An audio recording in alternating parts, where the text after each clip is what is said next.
Magandang araw mga kaibigan. Pag-usapan natin ang reklamo ng tatlong mainstream media journalist na nandun sa The Hague, Netherlands ngayon. Di umano, hinaharas sila ng mga DDS supporters doon. They are trying to silence us. Sabi nila, ito, may post si Joey De Vibre, 5 hours ago, sabi niya, ay, talaga ba? Isinare ni Joey De Vibre ang post ng Bulatlat. Dito, sa Bulatlat na post. The International, ay by the way, yan yung tatlong journalist. Ang mamukhaan ko dyan is si Gretchen Ho, Maris Umali, hindi ko kabisado sino yung isa. The International Association of Women in Radio and Television Philippines stress that the incident is an attempt to silence journalists from reporting. As women journalists, we stand together. Ito na yung pahayag ng tatlo. As women journalists, we stand together. This must stop. Harassment is not criticism. It is an attempt to silence. And a press under attack is a democracy at risk. Viral na viral yung nangyayari sa The Hague, ano? Ang pinakauna, Zen Hernandez. Yung kinausap niya yung OFW, pwede bang tumayo kayo doon sa likod niya para makita na ang OFW umalma. Hindi, gagamitin nyo lang kami. Di ba? Klaro naman, bias kayo. Anti-Duterte kayo. Ayun. Yun ang unang, So, ano yun? Harassment ba yun? Nagsasabi lang ng damdamin yung OFW na anti-Duterte man kayo. Klaro man, anti-Duterte sila. Dito na kay Maris Umali, yung tinawanan niya si Secretary Medaldea. Sino nagsabi na paano niya mapipigilan yung bugso ng damdamin ng mga nagmamahal kay PRRD, kay AS? Tatawanan mo. Tapos, hindi niya alam, naka-record na pala. So, binatikos. Yun na, yung March 23 na Grand Rally. Grabing pag-abog nila kay bias, bayarang media. Harassment daw yun. Harassment. I don't know kung kayo mga OFWs na nasa hinaharas nyo daw sila. Itong tatlo. Baka kakasuhan kayo. Papatawag kayo sa Kongreso. I don't know. Magbasa tayo sa mga, people who reacted, 7,500 people who reacted. 7,300 tinatawanan. 154 lang ang nag-like. Ibig sabihin, less than 1% ang nagsimpatya dito sa tatlong women journalist. Sila pa daw ang biktima. Comments. Teo Moreno, sabi niya, cut lockdown. Ang gagaling talaga mambaliktad porket nagre-react na mga tao sa kanila, sakit nyo sa bangs. Siyempre, kahit ako, kung akong nandun, sisigaw din ako ng bias.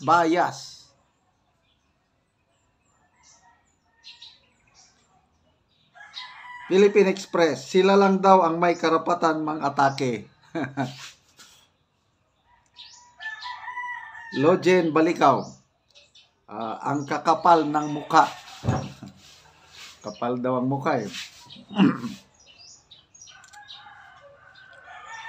Names. Nasaan sila nung binubuli ng Tricom sina KLC at MG? Wala, tahimik sila. Sakina Makabinto, magbalita kayo ng tama para di kayo mapagsabihan ng kapwa nyo Pilipino. Believe ako sa merong outlet sa, I think, India, Hindu Times o India Times. Ang ganda ng reporting nila, both sides. Pinapalabas dapat ganon ang mainstream media. Dito sa atin, manipulative. May mga anggulo na tinitignan lang nila at yun ang ipapalabas para ma-influence nila ang mind ng mga audience. Kaya ako, hindi na talaga ako nanonood sa mga balita ng mainstream media. Ang pinapanood ko na lang is Net25 at saka SMNI. Ang SMNI, wala, ginurgor na naman yung dalawang channel nila. Mabuti, may dalawa pang naiwan. Ang Net25 nila naman, hindi nila pwedeng galawin yan. Para silang pinukpok ng martilyang sarili ng ulo pag ipagurgur nila ang Net25.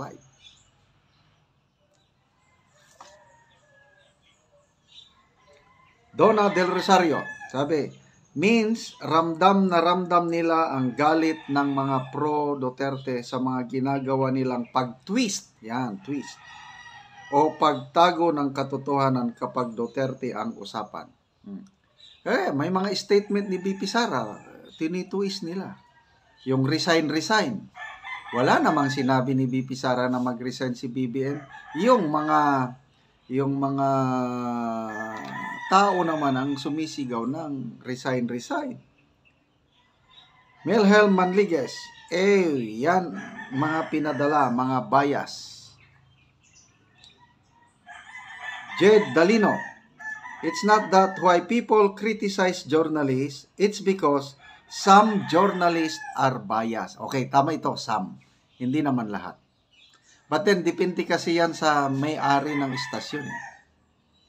Kung ano ang political inclination ng may-ari ng istasyon, walang magawa ang mga reporters kundi sundin ang kagustuhan ng may-ari. That's reality. Kaya nga, SMNI at saka Net25 na lang ang para sa akin ang maaasahan na magbalita ng patas. So, good luck sa mga hinaharas.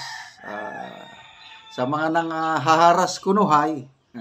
I don't know kung anong gagawin itong nagre-reklamong journalist. Okay, salamat mga kaibigan sa inyong pagtangkilik sa ating channel. Nakakatulong kayo ng malaki sa Tribong Talandig sa Bukidnon. Dahil ang sweldo natin sa channel na ito is namimigay tayo ng yero at pako para ma-repair ang sira-sirang bahay ng Talandig. Panoorin nyo ang video na ito. Muna po di ang balay na among bisitaon din sa Tukalaan. Ayo! Maayong hapon! Dayon ko sa inyong balay. Muna ni ang balay nga ako. Na mga idaan na mo. Gaydaan na ninyo. Ang idaan. So, muna ni ang ilang igdaanan sa ilang balay, nagatuluan na siya.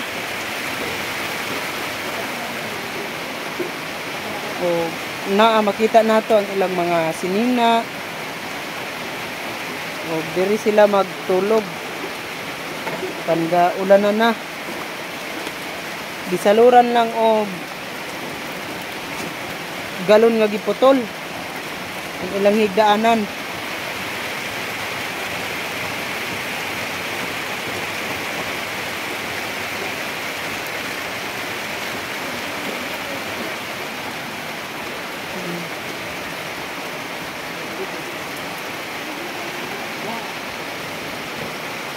Ante, manguha na ka og kahoy kay matagaan na ka og lansang pako plincent.